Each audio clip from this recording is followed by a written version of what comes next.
Hello, everyone, and welcome to a very special edition of Beneath the Lift Tower. My name's Charles McGilvray, and I'm once again joined by Jess Keppel and Simon Stacey. Like I said, this is a very special edition, and we're joined by a very special guest. I'm going to do my best to give an introduction that he probably doesn't even need. He's such a great guest to have on. But having started his career in the north of England, he ended up moving down to Bath Rugby Club. During his period at Bath, he ended up playing 13 times for his country, including the '96 Five Nations Championship winning side, England, scoring 5 tries during that period. After that, he made the correct decision and joined Northampton Saints. And during that period, being part of the squad that won the European Cup at the time, the Heineken Cup, making 84 appearances, Saint 1,729, Jon Sleightholme. Hi, John. How are you doing? Good evening, folks. I'm very well, thank you. Yeah, not too bad. Still reveling in the result from the weekend, which was, I'm sure we all enjoyed that in the sunshine. Yeah, no, it was a tremendous day, wasn't it, really, other than the fact that it was a bit of a null and void event, but it was a great day out, and the end of the game with all the fans and everything was a special moment. Yeah, it was a special moment, particularly saying goodbye to some absolute legends of the club. And I was pitch side, and with the Loveland family particularly. Courtney's a little bit more like sort of the Dolph Lundgren sort of. He kept his emotions very much in check, but poor old lads was and Sue and Alex Waller as well. Very emotional. It was great to be down there with them, but they're going to be missed. Those guys, they're absolute legends of the club. Yeah, they are indeed. Yeah, we said in our episode where we reviewed that it's sort of really amazing to see that how much it matters to them. You know, as fans, you become obsessed and love the club and get involved, but to see the players who, you know, it's their job at the end of the day, but for them to really matter and it really care is just lovely to see. Yeah, it gets in your bones, right? And you know, I'm not from Northampton, but I've lived there a long time. Obviously, Courtney's not originally born in Northampton, but spent most of his formative years here. And Sue's a local lad, and Luds has spent a lot of time here. It gets in your bones, and it means a lot. You know, when you run out of the gardens, and particularly in front of a packed crowd like the weekend, you know, it's a hell of a buzz. And you can go to other clubs, and it's not quite the same. I mean, obviously, there's different level when you're playing at international level, of course, but that all, even when you're in front of 80,000 people in an international game, there's nothing quite like being at home in front of a packed crowd, because you know the vast majority of people in there are supporting you and the team around you, and it's a special feeling. It's interesting, you're saying there, you know, you weren't from Northampton originally. You know, I believe you're from the very north of Yorkshire, and you sort of played for teams such as Hollyonians and played for Wakey. And so, being from that area of the world, especially Wakey and Hull, how on earth did you end up playing rugby union?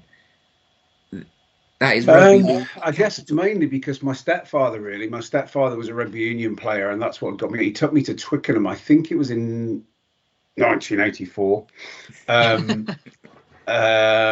for a Calcutta Cup game. For those that are old enough to remember, it was one of the games. I'm pretty certain it was one of the games that Erica Rowe was. If you know your rugby history, you know who Erica Rowe is. Which, as a 12-year-old, was a bit of an eye opener, I have to tell you. Funnily enough, I fell in love with rugby. That's terrible. I can't. That's such an un-PC thing to say. Anyhow, so I fell in love with rugby for the experience of going to Twickenham at 12 years old. But I didn't really play rugby till I was about 15, 16. But it was my stepfather that really got me into it. And then obviously my formative years in sort of 3 years in Hull, playing at Hull Ionians, and they played a reasonable level. We used to be the North Division 1. I don't know what the divisions are now, but it was kind of a pretty good standard. And we played all across the north of England. Tough rugby. I mean, I got approached to play rugby league. It was the old days where, you know, if you spoke as a rugby union player, you spoke to a rugby league club, but even spoke to them, you would be banned from playing rugby union. And you used to get the weird letter dropped through the letterbox from a scout or from Hull Kingston Rovers, or there were several others that approached me, but I had no aspirations to play rugby league. It wasn't, even though it was rugby league country, it wasn't on my radar at all. I wanted to play. When I realised I was good enough, I wanted to play rugby at the highest union, that is, at the highest level I possibly could, and that meant playing for my country. And once that kind of took hold and became my objective, it was, I played one game of rugby league in my life. And see, do you guys know in which game of rugby league I played? There's a cat. Sorry, my cat's just invaded my computer. Sorry. Is that the cross-code game for Bath against Wigan? Was it possibly? Yeah, it was the cross-code challenge, and I even got approached that summer to go and play about 8 games that summer for Sheffield Eagles, who were in the Super League at that point, and they were going to pay me to go and play. And I almost went for it and did a bit of summer rugby, playing a bit of rugby league, but my body was I was a bit broken and I needed a bit of a break. But so to answer your question, it was never really on my radar to play rugby league. My aspiration was always to play rugby union at the highest level I possibly could. So then from there, how did this, because to go from in a rugby league area, albeit you only ever wanted to play union, how did the opportunity or the sort of situation arise to go to the most southern of clubs in Bath? They couldn't be a more opposite club to a Hull KR in my view. No, they couldn't. So I was approached during my second year. I was at university in Chester at that point, and I was approached to go to Bath. Tony Swift, who'd played for years on the wing for Bath, was about to retire. They were looking for a couple of wings to come and join them. And at that point, then, it was obviously still the amateur era. But if you played in the Bath first team regularly, you had a pretty good chance of playing for England. It was the team was full of internationals. I remember my first ever game for Bath was a second team game, and there were 6 internationals in the second team. I mean, it was mad. So they approached me. They'd seen me play sort of age group rugby for England, and saw me as a bit of a kind of, somebody that might be stepping into Swifty's shoes. So, when back in the early 90s, when a club like Bath came calling, you sat up and took notice. Tigers fans weren't like this, but they were the best side around at that point, and their record in the 80s and 90s proves that they won pretty much everything. So it was a bit of a no-brainer. I almost went in my second year at university, but I couldn't transfer to a course at Bath University because there wasn't a course to transfer to, and because of the amount of time I spent away playing rugby and not doing enough studying, I flunked an exam at the end of my second year at university, which nearly put me on the back burner of failing my degree. So I had to kind of knuckle down. So I decided to stay in Chester for another year, stay at Wakefield for another year, and then make the move to Bath. So yeah, that's the story to that. When Bath came calling in the early 90s, you didn't ignore it. Yeah, it must have been a bit of a shock as much as a player and everything, but as a human being moving from Wakey, which is a very different town, to Bath. That must have been for a young man. That must have been quite an experience. Culture shock, yeah. Very much so. Yeah, you say that in sort of central Bath, yeah. But the minute you step outside of the city, it's a rural area, right? And there's a lot of, that's where I came from originally, back up in North Yorkshire, all farming family and farming background. The generation before my own, I haven't got my hands dirty doing a proper job, and that's for certain. Doing stuff like that, but that's I find people in England, when you step outside of sort of the cosmopolitan areas, people are very similar, right? You might be from Yorkshire, you might be from Devon, or you might be from deepest, darkest Somerset, or rural Northamptonshire. People are the same largely. It's only in cities that people are rude, the big ones. Yeah, no, exactly. And that spell at Bath, though, would you look back at that period and say that sort of, you won all your international caps during that period. You actually were one of the best players on the Joe Maloma rugby game. I don't know if you know that, but you sort of got a bit of a cult status around that sort of thing.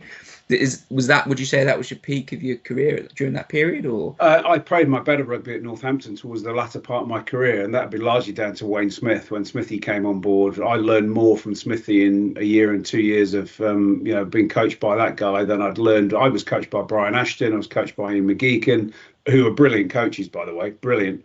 But Smithy was, for me, the best coach I've ever been coached by. Absolutely A1 bloke. Love catching up with him now and having a beer with him. He's just one of life's brilliant people. Love him to bits. Brilliant rugby coach. And I thought at the time, I was in my sort of early 30s at that point, just before I retired, and it was that I wish I'd met Smithy when I was 23, 24. I'd have been a far better player than I was. And he was one of those coaches that, not that I didn't learn from the other coaches, but he just, I learned so much about the game and how to play the game. And that sounds ridiculous, right? You played a lot of test matches for England, and you've won cups and leagues for Bath and all that kind of stuff. But I learned so much. So I think I played my better rugby towards the end of my career, largely because of Smithy. But I guess more consistently was my Bath period, was when I played for England. When I moved to Northampton, the idea was, I've said it before in interviews, Bath made a decision that they didn't think I was part of it. They signed Yain Evans, and I'm friends with Yain, and he's a good guy. He's several years older than me. They signed Yain, and they turned around to me at, 24, 25, and said, you're not part of the future at the club. And I played for the last 3 seasons for them, scored a hatful of tries, won leagues, won cups, played for England. You're not part of our plans. Like, this is just weird. So as soon as they said to me, you're not part of the plans, I was like, right, let's go and find somewhere else where I can be. And it was Saints, and Geach picked up the phone, and I met Geach and Keith, and obviously I knew Rodders and Paul Grayson and Dorse and Beeler from England, and a load of the other boys like JP that I'd played age group England rugby with. So it was an absolute no-brainer for me to come to Northampton, because they were, the sleeping giant at the time, in my opinion. There were some great players, great fan base, and I say, can't sum it up better than a team that should have been winning things. When I was looking up your club number, your Saints number, you just look at the names that were around joining at the same time. You had Pagel, you have Pat Lam, Mendes, Thompson. Like, the list of players and the talent in that squad at that time, and then through the Wayne Smith era as well afterwards, was when you look back at it, it was a fantastic squad. Who out of that sort of period of time stood out for you as that player is someone special? Oh, you've mentioned some of them. I mean, world-class players. I mean, probably the one that sticks out for me more than any of them is Gary Pagel. I mean, Gary was an absolute monster. He destroyed opposition scrums on a weekly basis, to the point where I think oppositions were frightened of playing against us from a scrimmage point of view. He was unbelievable. I remember the boys coming back from the Lions tour, which is when they signed him, and he'd played in one of the provincial games, and they'd said, this guy is immense. Should be, but it was in a massive Springboks team at the moment. He's on the bench for the Springboks, I think, but didn't play too much. But he would be the one. But I mean, Lammy, Freddie Mendes, and all the boys that we had anyway, Grace, Dorse, Beeler, Rodders, all of those boys that were there anyway. And I think Lammy was the catalyst that kind of, those were great, but as a captain and a leader, Lammy was the catalyst that kind of brought all that together and gave us a really great culture around the place that maybe hadn't been as good before. He brought all of that together. But if I had to pick one player out of those that you'd have in your team any day of the week, Gary Pagel, 100%. Scary man. Glad I played with him and not against him. John, just a quick question. You were part of the generation that moved from amateur to professional. Yeah. Was that tough? Or because obviously you were doing a teacher, wasn't you? A teacher? Yeah. And obviously in your spare time, was it a hard transition, or was it a risk? It was a risk, and it was a hard transition. It's a good question. We didn't get a lot of things right in the early days. You look at how we trained, and when I came to Northampton, it was the same in Bath, but it was probably even more so in Northampton. We used to be out training for hours. Geach was legendary. Geach's sessions, like 3-4 hours long, rugby sessions. You'd be absolutely knackered when you came in. And I absolutely believe we left some of the rugby we played on Saturday, we left on the training pitch because we were just tired.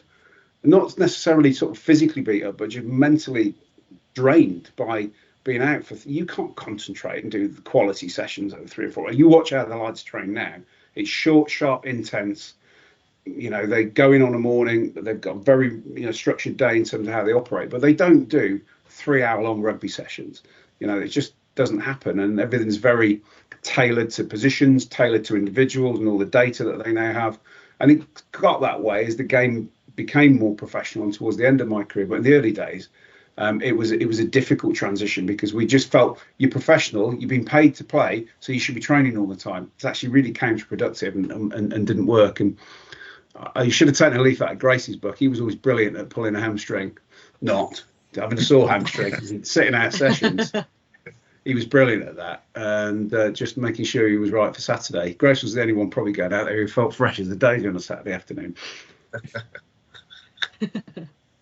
I mean, what else do you see as kind of the big differences between the way the game is played now versus the way the game was played when you were playing? Because obviously the game has probably changed quite a lot since then, but I'm sure there's certain things that have stayed the same as well, probably. There's definitely things that stayed the same. The awful banter amongst the boys is just as bad as it ever was.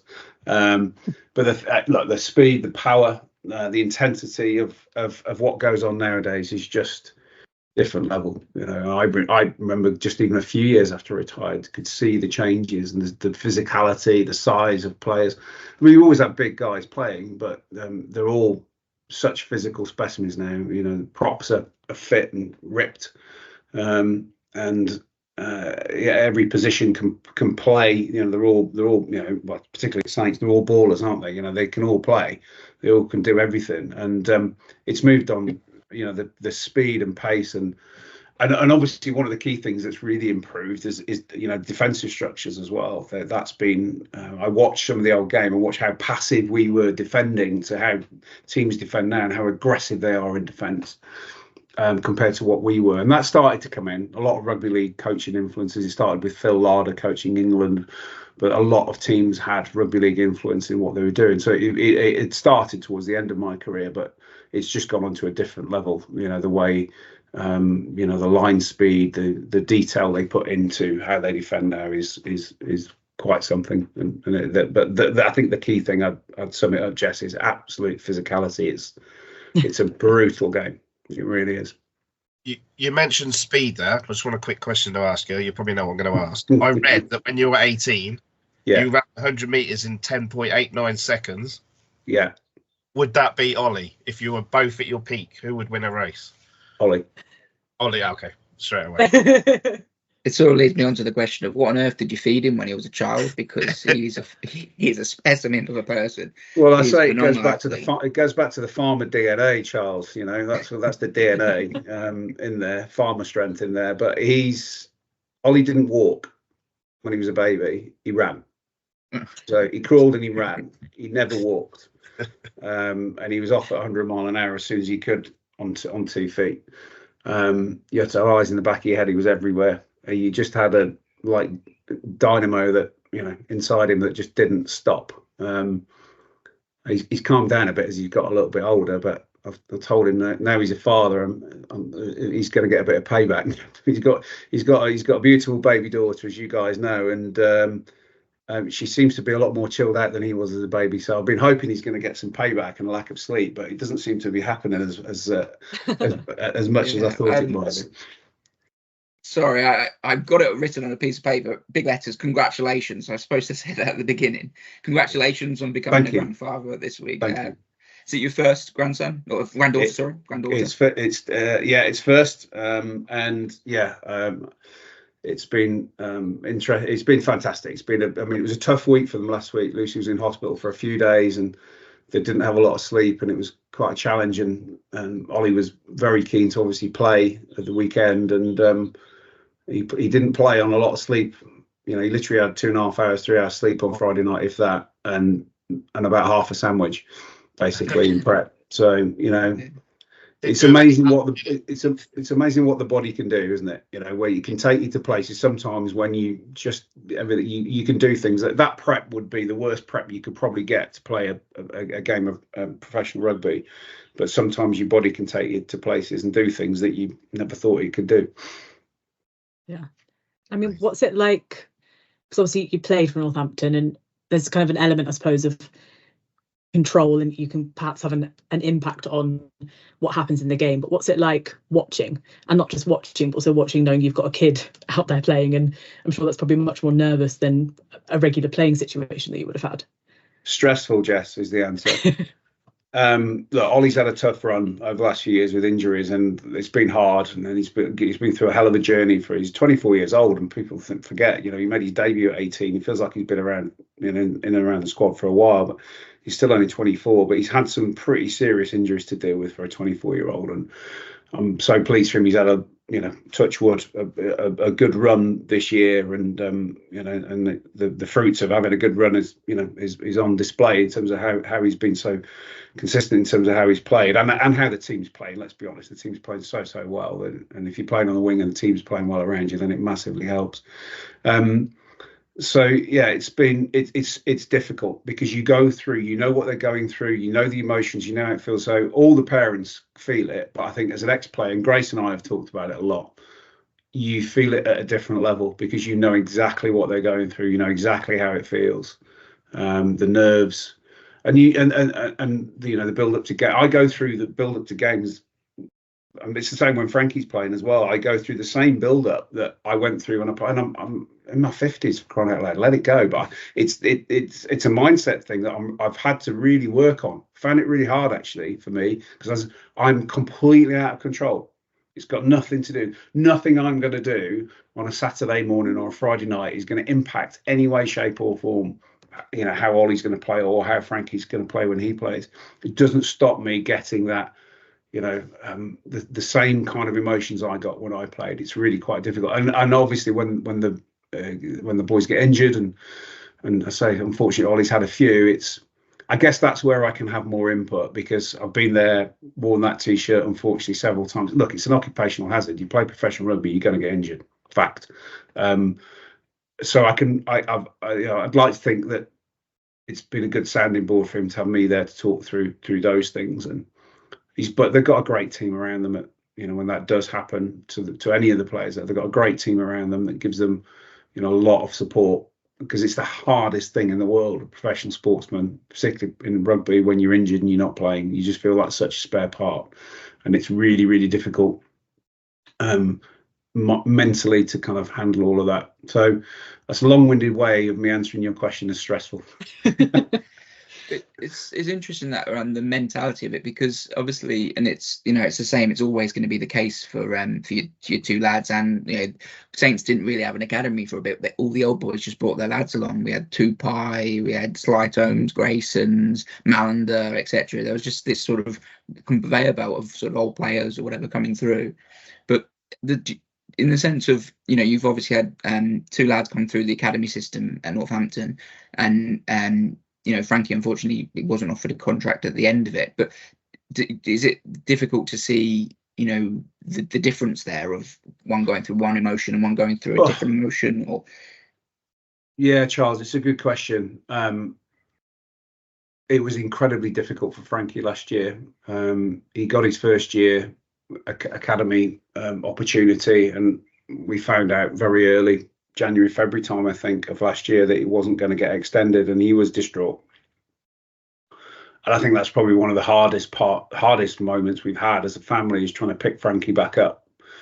He's in a great space now, he's down at Ealing Trailfinders Academy. He's got a scholarship at Brunel University. He's loving that, and that's it. He'll have another route back in. And I've always said to him, if you work hard enough and you're good enough, you'll get your opportunity. Don't worry. One door, they have a cliche, door closes, another opens. But life is about dealing with the setbacks, dealing with the roller coaster when it hits the bottom, and how do you, that defines you as an individual. It's almost a lot. It's easy when everything's going well, it's going right. It's when you get the curveballs in life that define you as an individual and how you deal with that and battle back from that, and you learn from that. That was a really tough moment last year to go through all of that. But Frankie and Ollie are really close, which is great, and they give each other a lot of support. And I'm sure Frankie will get another opportunity and to come back through, maybe through the championship. And who knows? I guess it's the one thing with them both being at the club last year, they didn't play on the pitch at the same time. Luckily, the Graysons got to see James and Ethan play, and I know that was a massive thing for them. And I guess you don't wish for too many things, but that would be amazing to see that at some point. And whether it's for Saints or not, who knows? But it'd be cool to see that. But then to go back to Jess's question, I don't know. I'll have a meltdown. It'd be double stressful playing at the same time. Or even worse, they're going to play opposite each other. How's that going to work? Yeah, just sports Saints. That's the option. It's possible. Yeah, no, it is, because you're thinking that the Wallers have had that situation, haven't they? Yeah. Ethan and Alex. I mean, I suppose it's helped they've also played with each other. So like you said, they've been able to have that great experience of them playing together on the same side at the same time. But yeah, I can imagine the difficulties of what you do in that situation. Yeah, it's The difficulty is when they're both playing and they're playing in different places, and you can't be in the same place. One place. Sorry, what's the phrase? Get my words out. You need to be in different places. You need to kind of clone yourself, basically. It's like trying to manage all of that. I remember last year, Frankie was on loan at Hinckley, playing in a game, and Debs and I literally watching the Saints game on the iPhone on the side of the pitch at Hinckley. I won't even tell you how much data we burned through and how much that cost. It will cost ridiculous. But so that's life of a rugby parent. Yeah, brilliant. Well, let's try and wrap things up, because obviously we really appreciate your time, and we don't want to keep you too long. It just would be really interesting to get your thoughts on the current side.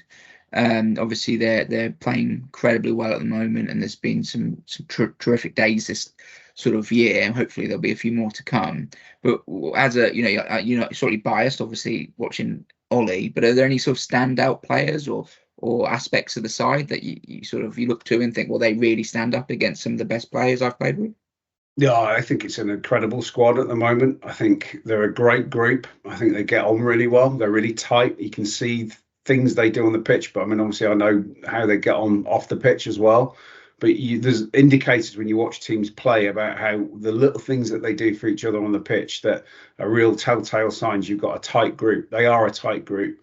You've got a number of them who've played together for quite a lot of years now, and some of them coming through the academy together as well. So some of them have played since they were 14, 15, 16 years old with each other through the different age groups, and that creates a really interesting dynamic. I have gone on record a couple of times of describing what we're going through at the moment, and we've got to win something, and hopefully we will this season. But it feels a little bit like what Exeter did a few years ago. They had a group of about a core group of lads, 7, 8, 9, 10 lads, maybe more, who had all come through the academy together over a couple of years. They were all mates. They were super tight, and they brought in the hired hands from outside of the club, and they recruited really well, and they built a great squad, and they won multiple trophies. And I've got the same vibe about this squad, about where we're going, and hopefully this year is the first year and the first step on that journey. And obviously we've got to do that. We've got three massive games to get through to do that. Hopefully it'll be 3 massive games. We've certainly got 2 to get through, and hopefully we'll get there. But in terms of picking out standout players, it's such a difficult question. What I will say is that I think, I mean, it's sport doesn't do sentiment and it doesn't do fairy tales. But if it did, then three guys I've already mentioned in Alex Waller, Lewis Ludlam, and Courtney Laws. I mean, you couldn't have a better send off for 3 legends of the club than picking out players. But I mean, just Courtney, and this is no disrespect to the other 2, and they wouldn't mind me saying this, but I think certainly in my generation and the generations immediately before me, players that I know and I've watched and seen play, he is the best player that has worn this jersey. Now, it's difficult to compare across generations, but I would struggle. It's a subjective argument, but I would struggle to have anybody that could say that he wasn't. He is an unbelievable world-class player, and we're going to miss him. So you're asking me to pick somebody out. I'll cop out and pick Courtney just because it's too difficult for all the other guys, Charles. There's so many good players, and they're all playing so well together. They're such a tight group. They're such good mates. I really, really hope for them that this is their year to take that first step on creating a bit of a dynasty like the Exeter guys did over that period of time. Yeah, I couldn't agree more. Yeah, sorry, I was just going to say, mentioning players, I just want to ask a question for your time playing. Who would you say was the best player you played with, against, and who would you have loved to have played with in your time that you didn't get the chance to? Oh, crikey. Best player I played against. So the obvious one is Jonah Lomu. Wow. But I'm not going to say that. I'm going to tell you, I think the best player of my generation that I played against, and again, I've said this on social media a few times, is Christian Cullen. He was unbelievable. What a player. Of any generation, that guy would have been standout. He was unbelievably good. So he would be right up there with the best guy that I played against, definitely. I could have picked half the New Zealand team that I played against, but the best player I ever played with, in terms of making me look good, and that's what I'm going to kind of, it's got to be Jerry Guscott when I was at Bath. I mean, Jerry was such a threat to teams that he gave wings so much space because everybody was worried about what Jerry was going to do. So his ego will probably be growing even more than it is. You won't mind me saying that, Jerry, if you listen to him. But yeah, Jerry was a class player, and a class player to play outside on the wing. So he's probably, if you look at forwards, it'd be Gary Pagel, who I've already mentioned. The best player that I never played with or against, that's a really tough one. I played against some unbelievable players. When you think about it, Philippe Sella, Michael Liner. I played with the Barbarians a number of times with some of my heroes like Patrice Lagisquet and Jean-Baptiste Lafond and players like that. Just I don't think in my era, to be frank, that I actually missed out on playing either with or against anybody that I wanted to. Even players like James Small I played against. Somebody asked me about James Small the other day, and played against him just before the '95 World Cup. England A went out and played against Natal Sharks, and I played against James Small. Absolute lunatic on the pitch, but a great guy off it as well. Punched me in the face during the game because I blocked him on a chasing a box kick. But gave me his shirt afterwards, so all was forgiven. I don't think there's anybody I would say that I missed out playing against, but I am so lucky that over my career, the rugby paper got in touch with me maybe a couple of years ago and said, pick your best 15 you played with and against. So I could be here all week. I could pick 10 teams, and each one you'd look at and go, wow. And it was, it's just, I played with some phenomenal players, and I'm incredibly lucky. Great. Common theme out of all of those players, other than Gary Pagel, was the sheer pace of them all. You're obviously a player who appreciates someone who's fast. Yeah, you just a lot of those French players, just absolutely, the class French players that you played against. But I played with some forwards that just, Bath and Northampton and England. I mean, I've not even mentioned Jono. I mean, playing for England with people like Martin Johnson and Dean Richards. And I mean, much better playing with them for England than it was against them against Tigers, because you just get your head kicked in if you get anywhere near them. Jono was, he genuinely was one of the players that oppositions just didn't want to play against. He was. So I'll always talk about backs because you can understand why, but it's such a difficult question to say who's the greatest player you ever played with, because I could sit here for half an hour, I'd be rattling off names, and you'd be like, it's difficult to pick them all. But yeah, I'll just count myself as an incredibly lucky person to have played with such legends of the game. Fair play. Yeah. I don't want to muck you around, but one last comment on the match this weekend. Any thoughts? Big one for you, Bath v Saints? It's a tough one. Bath at home is a tough fixture at any stage of the season. It's certainly a tough fixture at this stage of the season because they want to win and secure a home semi like we have. They have to do that. I mean, it could be out of their control depending on what Sarries do. Sarries are at home, aren't they, against Sale? Is that right? Or is it? Yeah. So look, Bath have got everything to play for. So I mean, we want to finish top of the tree to finish off the season. It's going to be really hard, and you've got the added challenge of you've got a semi-final come up in a couple of weeks.